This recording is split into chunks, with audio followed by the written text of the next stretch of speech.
si me atraso es por motivos que están fuera de mi situación. Espero que así reclamen con otros docentes también, ¿no? O reclaman conmigo nomás. No, doctor, comprendemos la situación, doctor. No, por mi parte no hay problema. Parece que hay algunos, Doctor, pero que muy no buenos días, comprenden. doctor. Y eso me No, molesta, doctor, tranquilo, compañeros, igual, que pero estén todo bien. molestando. ¿Cuál es el problema que tienen conmigo? ¿Mm? No, doctor, son así de intensos los compañeros. Ni en derecho tengo estos problemas, y son 4 años que soy docente. Hay un ¿Cómo está, respeto, doctor? pero realmente grande a los docentes en derecho. ¿Qué está pasando con algunos compañeros de este programa? Yo Doctor, no va a sé qué disculpar, son atribuciones están compañeros que están tomando. muy intensos, son demasiado. Sí, bueno, si quieren almorzar, almuercen, pues 11:30, 12 menos cuarto, y es problema de ustedes, pues. No ponen la cámara y se ponen a comer. ¿Cuál es el problema? Yo no les exijo que pongan cámara, ¿no ve? No es a todos compañeros, a esos compañeros intransigentes. Aquí tiene que haber respeto al docente.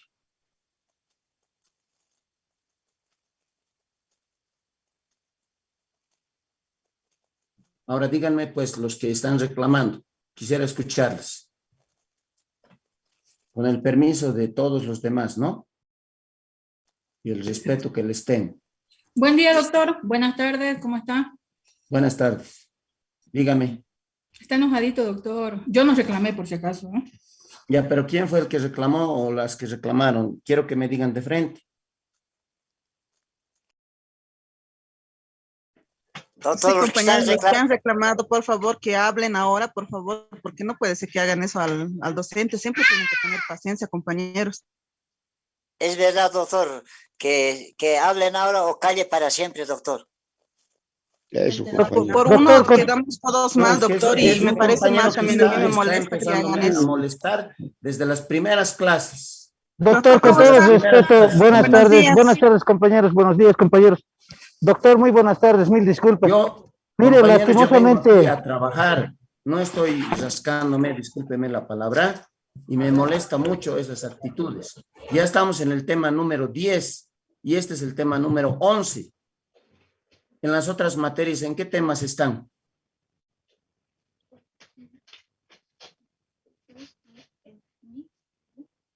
¿En qué temas están en las otras materias, compañeros? casi similar, doctor, casi similar. Hemos ingresado ya a otras lecciones más, doctor. Pero lo Pero que más conmigo están en molesta, el tema 10 y hoy día es el sí, tema 11. lo que más O sea, no molesta es veo de que haya gente, doctor, que le haga quedar mal a usted y que no tenga esa hidalguía y que sean tan cobardes. Y si está escuchando, está viendo mi nombre que está ahí, que sean tan cobardes y que sí. traten de agarrarse de esa manera con usted, doctor.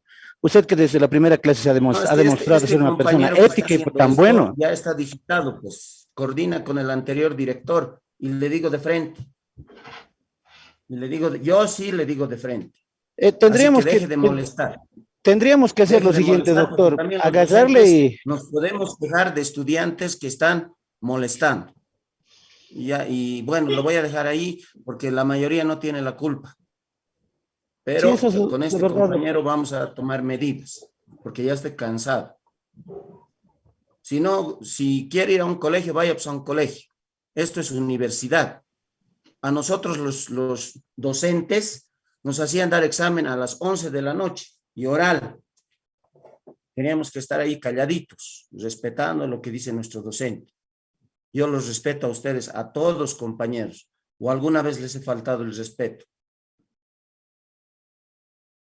Estoy molesto porque siempre es la misma actitud de este compañero. Que sea la última vez. No voy a aguantar. Antes los docentes nos botaban de la clase. Nos botaban de la clase.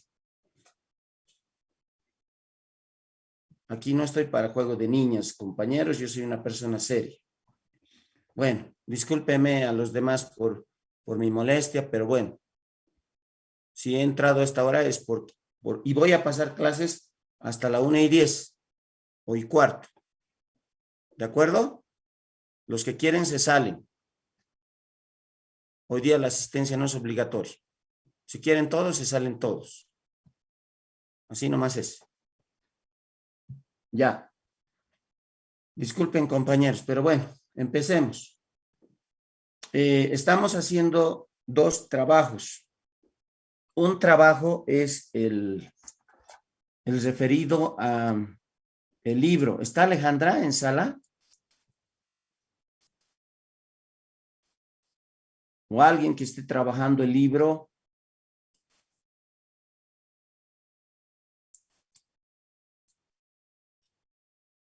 ¿No hay nadie que esté trabajando el libro? Bueno, después hablamos del libro. Entonces, como les decía, queridos compañeros, ya estamos en el tema número 10, ¿no es cierto? Ahora vamos a entrar al tema número 11, pero hasta el tema número 10, compañeros, ya es el examen. O sea, hasta la caída del Estado republicano, ¿no? Del Estado neoliberal. Pero seguimos con el modelo económico neoliberal. Eso vamos a debatir en otro momento. Ahora vamos a pasar a ver el Estado plurinacional de Bolivia. Antecedentes. ¿Cuáles son los antecedentes para que el Estado republicano entre a una caída o entre en su periodo de extinción en Bolivia? Han habido muchos factores. Desde la creación de la República ya habíamos analizado que lamentablemente esa república estatal boliviana era una república que contenía la democracia liberal y era un estado presidencialista y era un estado excluyente desde un inicio, ¿no es cierto? Porque ahí los indígenas no eran tomados en cuenta. Casi era el mismo sistema colonial. Existía la esclavitud, existían los pongueajes, existía el sistema feudal, existían los terratenientes, ¿no es cierto, compañeros? Y bueno, así fueron transcurriendo los años y se fueron logrando una serie de conquistas sociales que permitieron cambios estructurales del Estado, pero los mayores cambios estructurales del Estado se dan sin duda en 1938 con la abolición de la esclavitud y con la retribución por el trabajo de algunos o de todas las personas habitantes en nuestro estado. Vale decir que toda aquella persona que trabajaba debería tener su compensación. Pero si bien hubo esta reforma, continuó esa especie de esclavitud con el sistema económico de la minería y con el sistema económico feudal. Continuaron los terratenientes dando parcelitas a los pongos y además continuaron los mineros o explotaban las minas una cantidad muy mínima de personas, lamentablemente, y esto generaba muertes, generaba explotación y generaba la riqueza de estos tres grandes varones del estaño, que eran Patiño, Josi y Aramayo. Ahí se produce la revolución de 1952, ya la gente cansada de todo este modelo, provocó esta revolución a la cabeza del MNR y también de los carabineros y de la clase obrera y de la clase campesina, ¿no es cierto? Y es por eso que surgen la reforma agraria, la ley de la reforma agraria, el 2 de agosto de 1953, surge el voto universal, surge la educación universal, ¿no es cierto? Y otras conquistas producidas por los movimientos populares. Después del 52 y de estas conquistas entramos a partir de 1964 a el régimen dictatorial en Bolivia, ¿no es cierto? Ya se imponen las dictaduras, alguna que otra reseña democrática, hasta que recuperamos la democracia en 1982. Pero continuaba la discriminación, continuaba la exclusión de los pueblos indígenas, continuaba el no reconocimiento de sus usos, tradiciones, de sus costumbres, de su tierra, de su territorio. Es por eso que los pueblos de tierras bajas en 1992, en 1990, inician la gran marcha por la tierra, territorio, exigiendo una asamblea constituyente. Ya habíamos dicho que producto de esa marcha, en 1994, ni bien asume Gonzalo Sánchez de Lozada el gobierno, la presidencia del Estado, surge la reforma constitucional que reconoce la pluriculturalidad y la multietnia, ¿no? Que habían poblaciones multiétnicas, que habían poblaciones pluriculturales. Pero pese a que existe este reconocimiento, se continúa con el accionar de discriminación, de exclusión, de explotación del pueblo, ¿no? Los gobiernos neoliberales, a partir de 1985, se dedican a privatizar, a capitalizar, prácticamente a vender a precio de gallina muerta nuestras principales empresas estatales estratégicas, ¿no es cierto? En el gobierno de Goni se disimula con la famosa capitalización. Pero miren, un partido de izquierda como el Movimiento de Izquierda Revolucionaria, MIR, con Samuel Doria Medina de ministro de Planificación, ingresan a la privatización de empresas. ¿Recuerdan ustedes qué empresas han sido privatizadas en la época de Jaime Paz Zamora?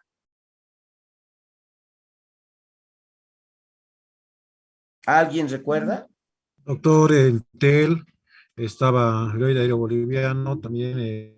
Eso era la capitalización, ¿no? Sí, exacto. Bueno, en cierta medida era privatización. ¿En qué consistía la capitalización, Israel? La capitalización era que se subastaban las acciones de estas empresas estatales para, de alguna manera, según tengo entendido, apalear la inflación que bajo estudios económicos estaba sufriendo el país. De manera se subastan y se venden las acciones a empresas internacionales para que pueda haber una inversión a estas empresas y puedan reactivar su economía. Bueno, la idea era rebajar la carga de gastos del Estado, ¿no es cierto? Y que vengan los privados y ellos inviertan en las empresas estratégicas y sobre todo en el caso de YPFB, en la extracción o explotación de recursos naturales. Pero ahí hubieron varias irregularidades y hubieron varias trampas, como por ejemplo, una de las trampas que se ha descubierto era que en la Constitución Política del Estado de 1967 se señalaba en uno de sus artículos, a ver si me lo buscan por favor, en la anterior Constitución se señalaba que los recursos naturales eran parte de todos los bolivianos, eran de todos los bolivianos, eran del Estado y del pueblo, ¿no? Desde el subsuelo hasta su extracción. Pero en el gobierno de Gonzalo Sánchez de Lozada se firmaron contratos con las empresas privadas con el Estado que otorgaban la propiedad de los hidrocarburos en boca de pozo. Vale decir que ni bien salía el petróleo o el gas, ya era propiedad de las empresas privadas.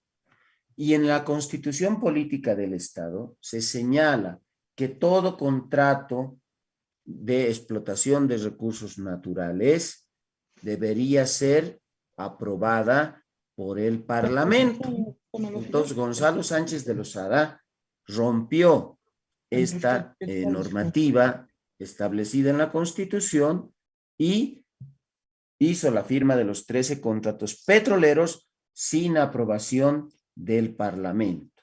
Inclusive se creó el Ministerio de Capitalización, donde el ministro fue Alfonso Rebollo, que nunca más apareció en Bolivia, porque hizo grandes negociados, coimas jugosas por la supuesta capitalización de las empresas.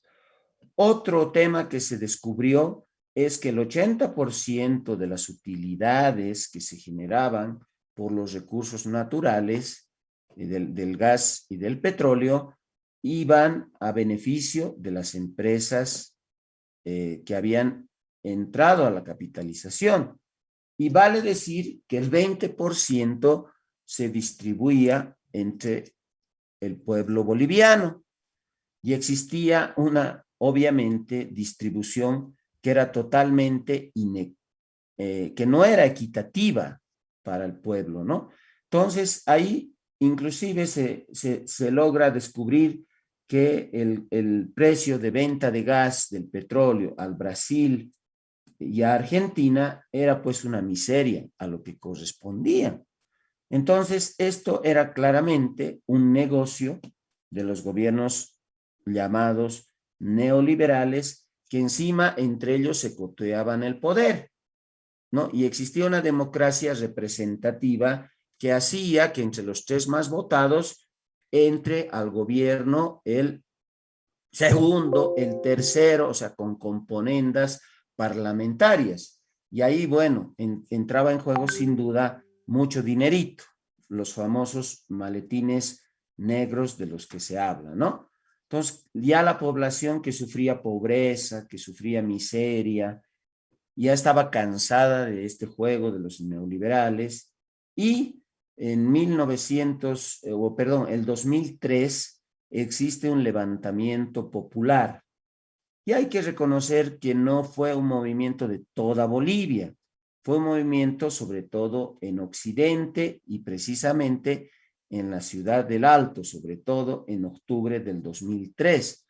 Los que son hermanos del Alto, hasta tal vez algunos de ustedes han participado de esas movilizaciones, ¿no es cierto? Queridos compañeros, ¿está mi amigo Juan Carlos Ballón? Sí, doctor. Tú creo que estabas, ¿no? Te veía en la tele, eras famoso, mientras yo era un Sí, ciudadano de a pie. hemos sido ¿De qué dirigentes y estabas? hemos A ver, estado en las... contales un poquito a los compañeros qué has hecho, qué han hecho en el Alto el octubre del 2003 y qué cargo ocupabas tú. Adelante, querido.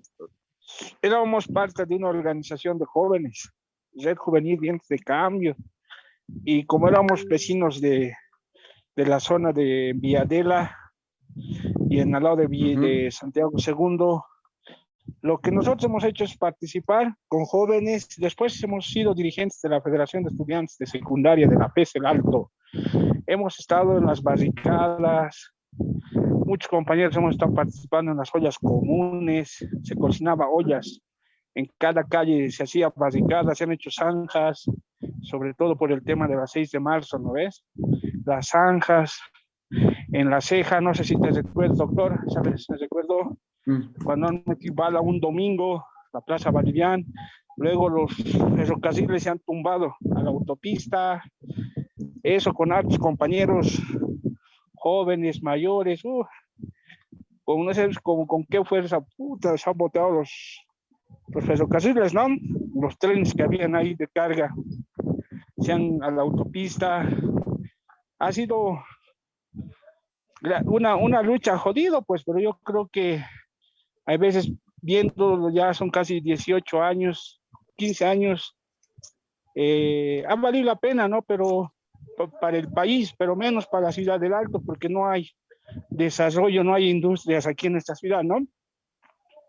Más bien al revés, ¿no? Muchas industrias se han ido. Habían industrias. Puestos susceptibles también de que el sistema... Hola. Hola, mi amigo. Hola. Sí, yo creo que ha sido una... Bien, ¿no? Sí, la nacionalización ha beneficiado a todo el país. del 90%, ni un 10% a la ciudad del Alto, ¿no? Porque en el Alto se ha dado vida, se han dado heridos, se han dado muertos, alrededor de 69, ya deben ser 70 muertos, porque los heridos han ido falleciendo, hay 70 muertos en la ciudad del Alto, y heridos, muchos huérfanos han quedado, y no se les ha ayudado, ¿no? El gobierno también no ha ayudado a los hermanos que han fallecido, habían amigos que hemos perdido con balas en la 6 de marzo, en Sencata sobre todo, en el Ventilla, ahí es donde han muerto mineros, ¿no? Compañeros también. Villa Ingenio también, entonces, ¿no? En Villa Ingenio ha explotado también el surtidor, en Río Seco, en la extranca de Río Seco, ha habido en la Boliviana también ha habido heridos, muertos, o sea, creo que hemos dado harto a este proceso que ha vivido el país. Y fruto a eso también se convoca la Asamblea Constituyente, ¿no? El 2016. ¿Cuál era la agenda de octubre? Porque el Alto ha planteado una agenda. ¿Cuál era esa agenda de octubre? ¿Te acuerdas? No, el primer punto era, ¿no ves? Que no se venda el gas ni por Chile. Luego que se nacionalice. Que no haya la venta de gas a Estados Unidos por Chile. Chile iba a industrializar nuestros hidrocarburos y se iba a beneficiar, ¿no es cierto? Y nosotros nada, solo generadores de materia prima e íbamos a vender por una miseria el gas, ¿verdad? ¿No es cierto, querido compañero? Y luego era la nacionalización del gas, luego era que se convoque a una asamblea constituyente, ¿no? Para refundar el país. Entonces, el último punto era, como ha dicho el Mesa, ni olvido ni perdón, no es justicia, eso nunca se ha cumplido. En el Alto, en la pasarela, me recuerdo siempre, en la FEJUP ha subido el Mesa, cuando se ha subido como presidente, se ha comprometido, ni olvido ni perdón, justicia, ¿no? A Gonzalo Sánchez de Lozada, y que hasta ahorita tampoco se está haciendo la extradición de esos señores, ¿no? Todo el tiempo he ido viendo cosas. Es cierto. Además, era la nacionalización de los hidrocarburos, pues, el otro punto de la agenda de octubre, ¿no? Nacionalizar los hidrocarburos, porque ya el pueblo había descubierto que los hidrocarburos, lamentablemente, las utilidades iban a las empresas el 80% y el 20% se quedaban para el Estado. Es por eso que surge una nueva ley de hidrocarburos, ¿verdad? Claro que en el gobierno de Carlos Mesa, pero impulsado desde el pueblo boliviano, desde la ciudad del Alto. ¿Pueden creer ustedes que en Tarija, a ver, mi amigo de Yacuiba, ¿está mi amigo de Yacuiba? Que siempre me saluda. Sí, doctor, estoy escuchando, muy interesante el comentario, muy interesante, sí, estamos presentes, doctor. ¿Cómo era, querido hermano, la situación en Yacuiba? ¿Usted recuerda? En Yacuiba, en Villamontes, en Tarapalí. esa época de la nacional. ¿Cuánto costaba su garrafa de gas? Interesante, doctor. Cuando hubo la nacionalización de aquí, justamente vino a San Alberto a hacer la nacionalización del señor presidente Evo en ese entonces. Bueno, nosotros casi, bueno, en los municipios, a nivel, yo le digo, Gran Chaco, estábamos casi medio pobres, ¿no? Pero después ya con la nacionalización se vino el boom, pues, doctor, aquí había este municipio nomás de Yacuiba, tenía 380 y algo más millones por año. Tenía que gastar casi 1 millón por día. Imagínense de tener, por lo menos eran de 140, creo, el presupuesto anual, el POA, pero se subió a esa dimensión. Imagínense, las autoridades han hecho muchas construcciones, actividades, pero también acompañó a eso a la gran corrupción, doctor. A la gran corrupción, creció de igual manera. Entonces, de todo eso... Así no se sintió esa supuesta nacionalización, porque en realidad, si nosotros revisamos teóricamente lo que es la nacionalización, no fue una nacionalización, ¿no? Por ejemplo, como en el periodo cuando Alfredo Obando Candia era presidente, Marcelo Quiroga era ministro, se nacionalizó Y esa sí fue una verdadera nacionalización, ¿no es cierto? Esta no fue una nacionalización, sino fue como una recuperación de los recursos naturales, estratégicos de las empresas, pero no en su totalidad, porque las empresas privadas continuaban manejando los hidrocarburos como accionistas. Ninguna se fue, o se fue alguna, querido compañero. Bueno, como se invirtieron las cosas, ¿no? Antes en los porcentajes le hablo, antes creo que Bolivia captaba solamente hasta un 20-22% de todo el volumen. Y las empresas internacionales se llevaban en los 80%. Entonces, estos se invirtieron las cosas, se invirtieron. Y de esa manera... Con la ley de hidrocarburos. Claro, con la ley de hidrocarburos, ¿no? Se invirtieron las cosas, ¿no? Entonces, de Y ahí hubo un viene referéndum. que... ¿Recuerda que hubo un referéndum? Claro. Sí, doctor. Ahí se preguntaba a la población si estaban de acuerdo que se pueda exportar el gas por Chile. Era una de las preguntas. La otra de las preguntas era si estaban de acuerdo con que se nacionalicen los hidrocarburos. En ese momento era el presidente Carlos Mesa. Se hizo la ley. ¿Quién la promulgó? ¿Se recuerda?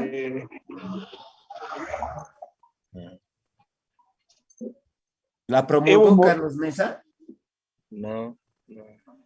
No. ¿Quién la promulgó? El C creo que era.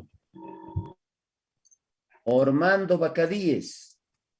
En Sucre. Era presidente del Senado. Sí, Porque en Sucre el ocurrió. procedimiento constitucional señalaba que si el presidente en un determinado tiempo no promulgaba una ley, esta ley volvía al Congreso y era promulgada por el presidente del Senado.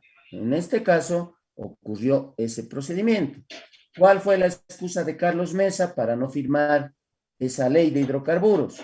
Dijo de que las empresas inversoras del Estado y de los recursos estratégicos se iban a ir del país y que el país se iba a entrar en quiebra, que nadie iba a querer invertir en Bolivia, y también lo dijo los presidentes de los comités cívicos de Tarija y Santa Cruz, sobre todo, ¿verdad? También los del Beni, los de Pando. De Tarija, ¿quién era mi compañero del Chaco, de Yacuiba? ¿Quién era su presidente en ese tiempo? ¿Recuerda? Si no me equivoco, era Mario Cosío.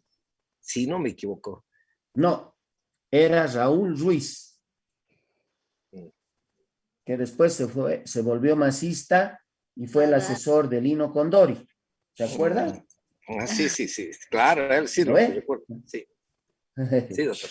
Entonces, ¿en cuánto se compraba el gas? A eso quiero llegar. La garrafa, ¿cuánto costaba en Yacuiba antes de la nacionalización o la llamada nacionalización? Llegaba hasta los 40 bolivianos. ¿Y aquí en cuánto comprábamos, hermanos, en La Paz? ¿Cuánto costaba la garrafa? 20 y algo, ¿no? No, incluso 30, doctor.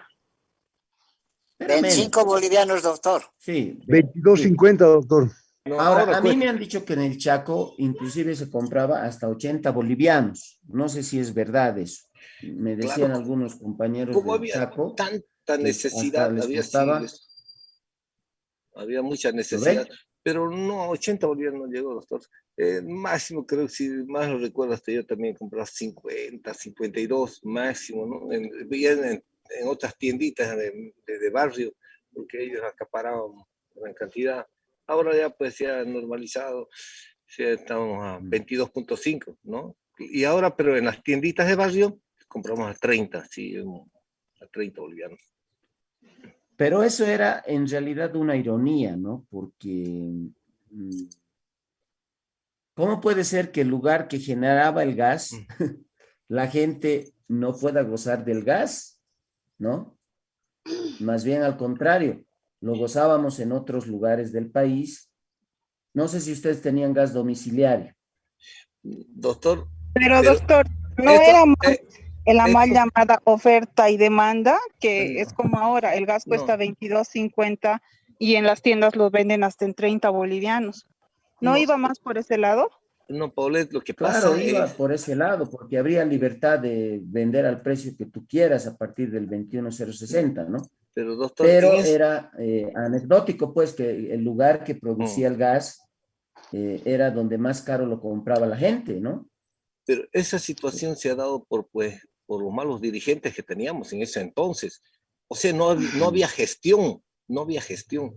Entonces, imagínense nosotros nadando en mar, en el mar del gas y pagando sumas fuertes. Ahora mismo, doctor, ahora recién está empezando a las instalaciones domésticas.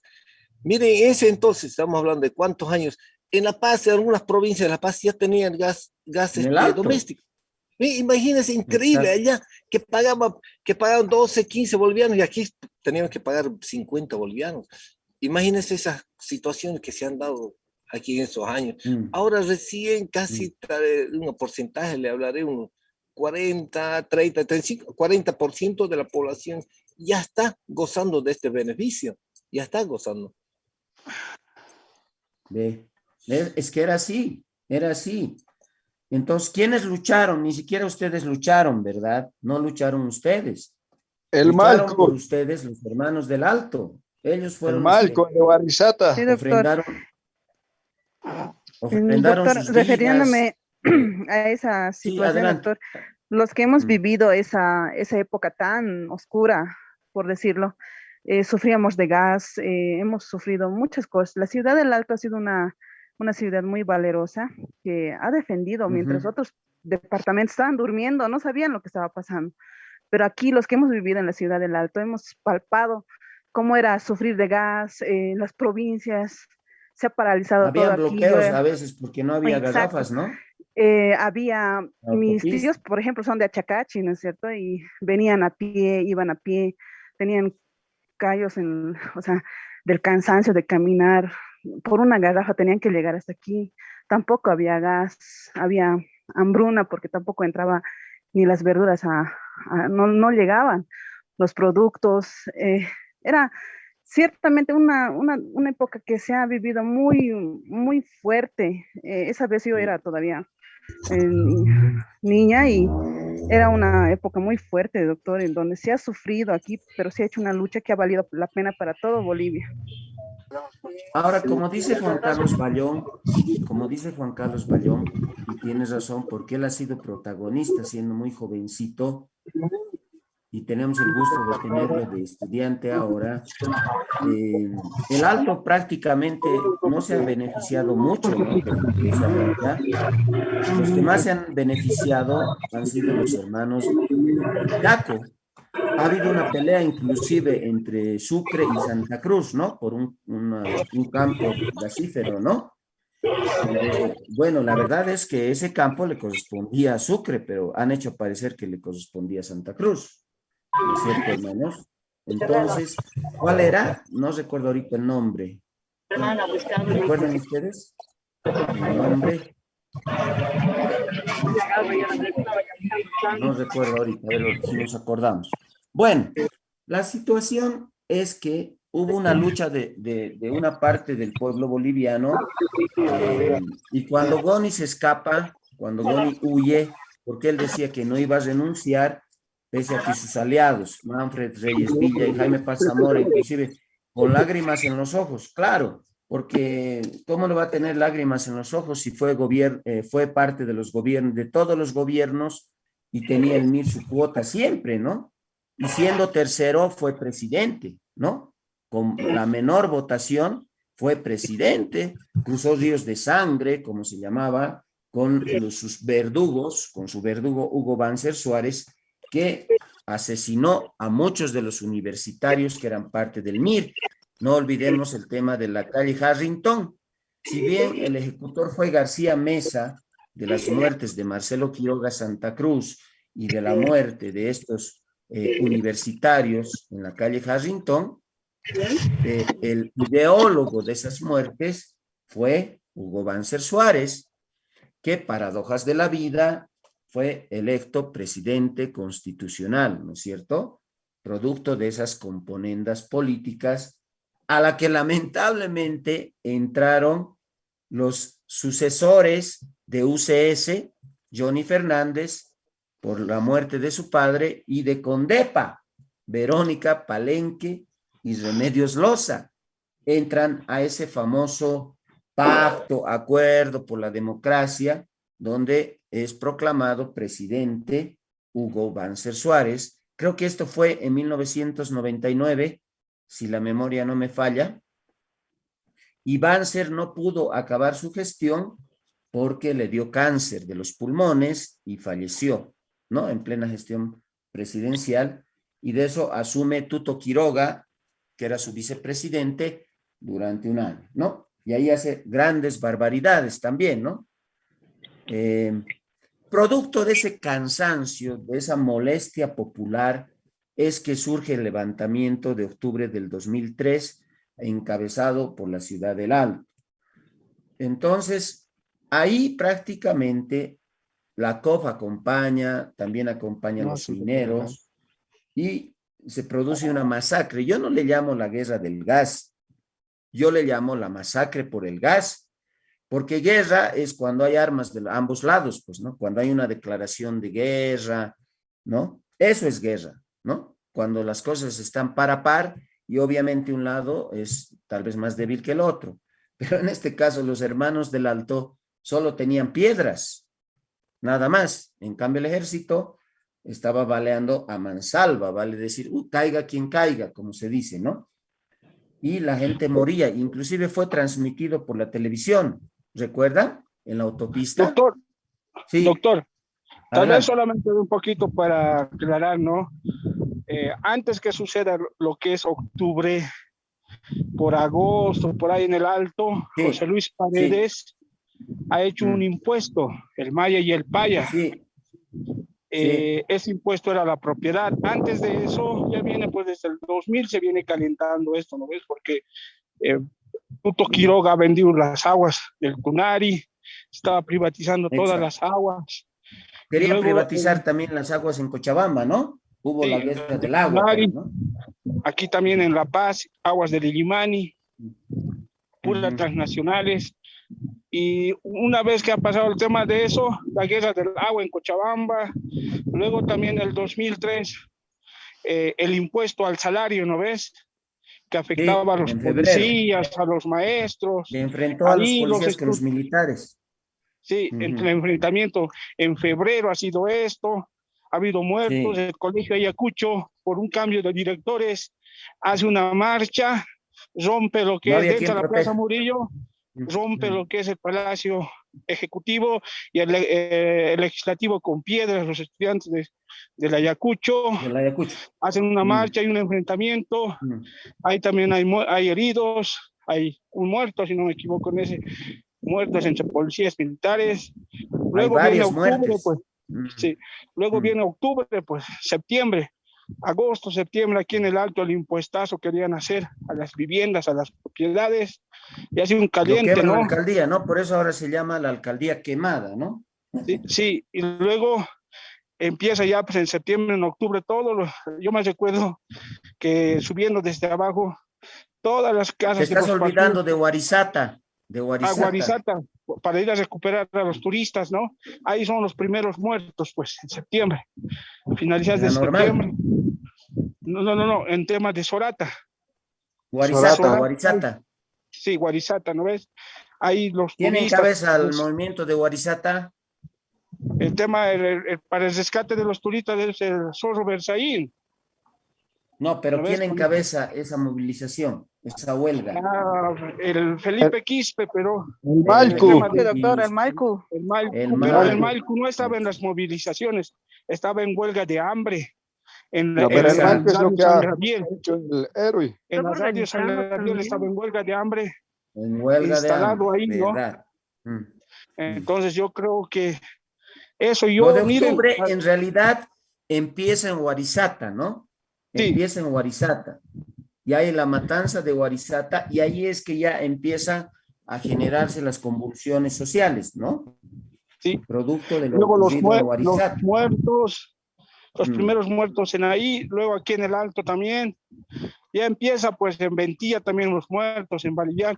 Pero lo más importante de esta lucha, todos los que han sido actores, los que han luchado en octubre, ninguno de esos líderes ha sido autoridad. O sea, ¿cómo es la vida? No solamente los ¿Quiénes eran? A ver, oportunistas, los refrescar paracaidistas. la memoria. ¿Quiénes eran los hermanos que habían hecho la lucha? A ver. Mauricio Cori era el presidente de la PJV y el Roberto de la Cruz no era secretario ejecutivo de la COR, era secretario general, pero él se ha aprovechado de todo eso, ¿no? También. Incluso estaban declarados en la clandestinidad, nunca daban la cara, ¿no? En las movilizaciones, solamente desde los medios de comunicación nomás aparecían y aquí no ha habido Iván líderes. Melendres también, ¿no?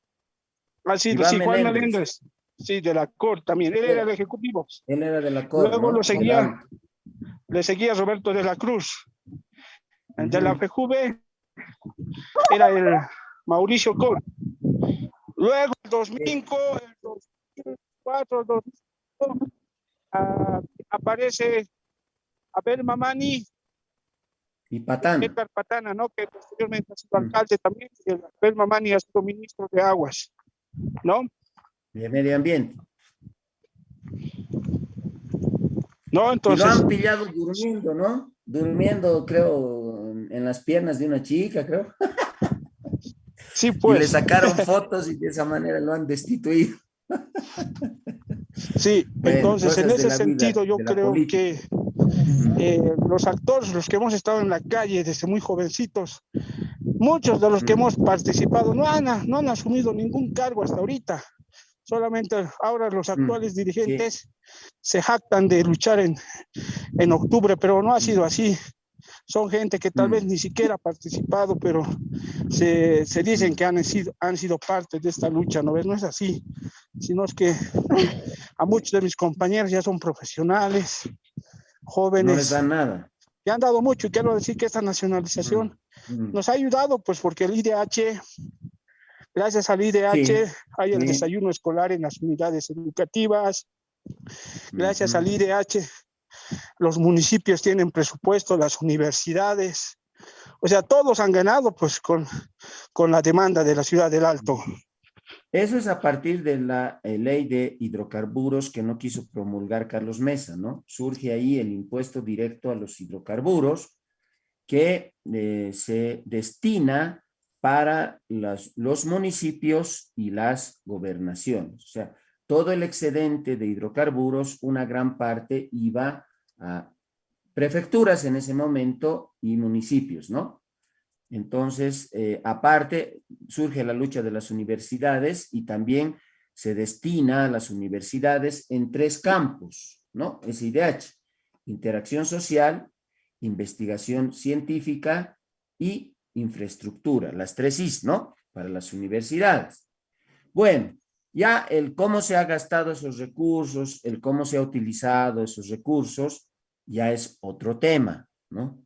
Ya eso es un tema para hablar posteriormente. Entonces, esos son los antecedentes que nos ha también descrito de buena forma el compañero Bayón y también nuestro compañero de Yacuiba, Clemente, de cómo se vivía en ese tiempo. Y es por eso que, paradójicamente, en lugar que Tarija sea el bastión de la lucha, más bien sus dirigentes de los comités cívicos de Santa Cruz, de Tarija, de Chuquisaca, estaban en contra de las movilizaciones del Alto.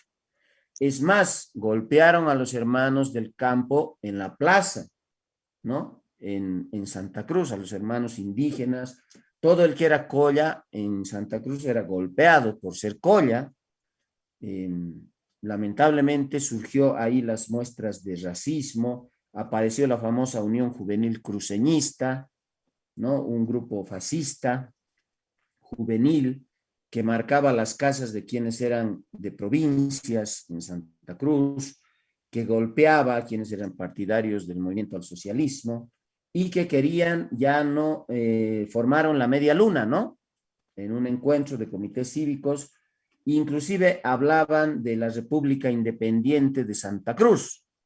uno de los ideólogos para que inclusive se entre con pasaporte a Santa Cruz era Óscar Ortiz,